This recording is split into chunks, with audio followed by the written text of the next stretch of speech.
High up in the mountains of Pakistan, where three of the world's most powerful mountain ranges collide like ancient titans frozen in geological combat, sits a place that most people have never heard of.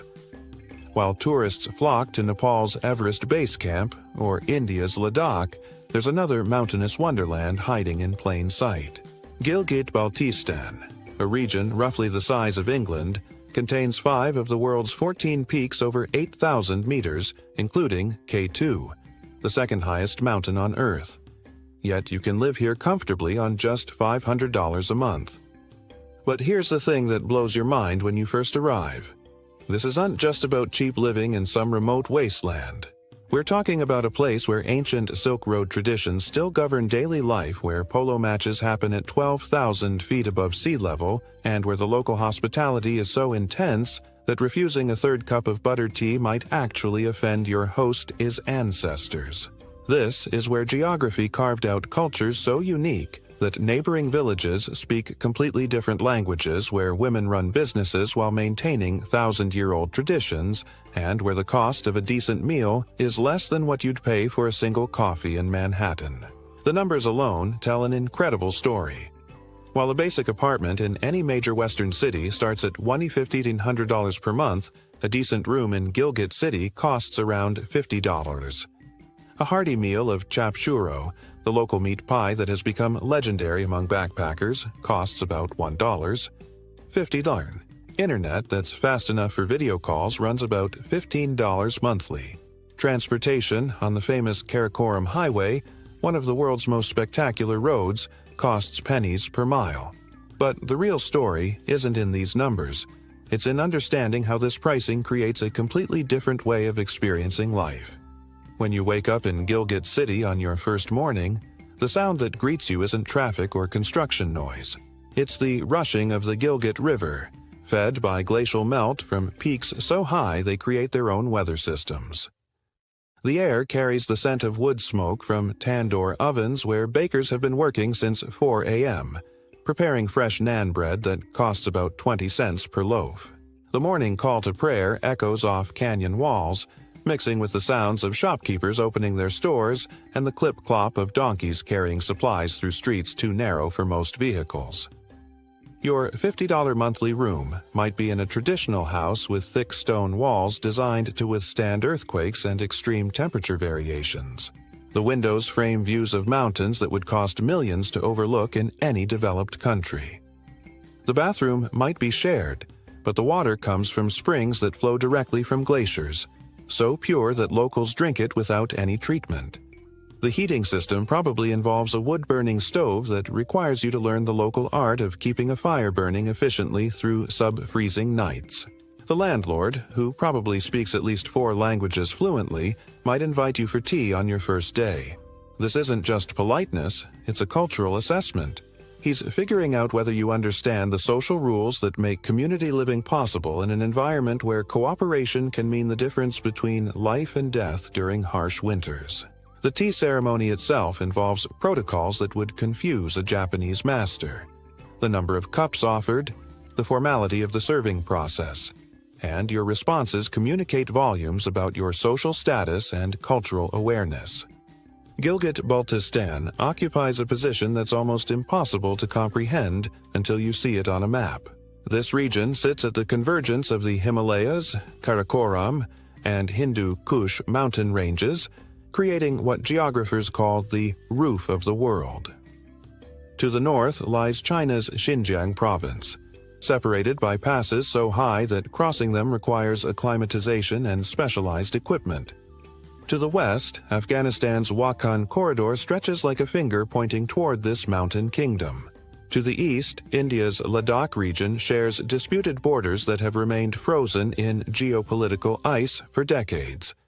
And to the south, the rest of Pakistan feels like another world entirely. This geography created something extraordinary: isolation that preserved cultures in ways that nowhere else on Earth can match. When the Karakoram Highway was completed in 1978, connecting Pakistan to China through this mountainous labyrinth, it opened up regions that had remained virtually unchanged since the days of Marco Polo. Villages that had developed their own dialects, their own methods of survival, their own interpretations of Islam, Buddhism, and ancient shamanic practices. The highway brought modernity, but it arrived in a place where ancient ways of life had become so deeply rooted that they absorbed change rather than being overwhelmed by it. The Silk Road. Influence here isn't some distant historical footnote that you read about in museums. Walk through Gilgit's main bazaar and you'll hear Wakhi, Balti, Shina, and Burushaski languages mixing with Urdu and English. These aren't just different accents, they're completely separate language families, some unrelated to any other known language on Earth. The Burushaski language, spoken primarily in Hunza, remains a linguistic mystery that scholars call an isolate, because they can't trace its origins to any other language family.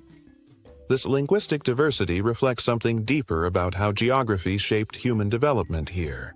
Villages separated by just a few mountain passes developed completely different cultural practices over centuries of relative isolation. In Hunza, ancient Persian influences mixed with Tibetan Buddhism and later Islam to create a society known for its egalitarian traditions and remarkable longevity. Stories of centenarians working in apricot orchards aren't tourist myths. They're documented realities that researchers attribute to diet, lifestyle, and genetic factors unique to this isolated population. In Baltistan, Tibetan Buddhist culture merged with Islam in ways that produced architecture, art, and social customs found nowhere else on Earth. The famous Chakshan Mosque in Kaplu blends Islamic architectural principles with Tibetan building techniques, creating a structure that looks like nothing else in the Islamic world. The result is a building that seems to grow from the mountainside itself, incorporating local materials and construction methods that have withstood centuries of earthquakes and extreme weather. In Gilgit itself, the mixing point of these cultures, you find a cosmopolitan mountain city that feels both ancient and surprisingly modern. Internet cafes occupy buildings that date back centuries.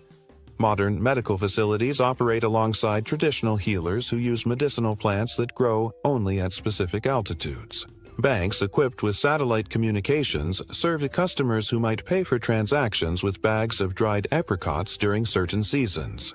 The historical layers here run incredibly deep, creating a cultural palimpsest that reveals new meanings the longer you stay.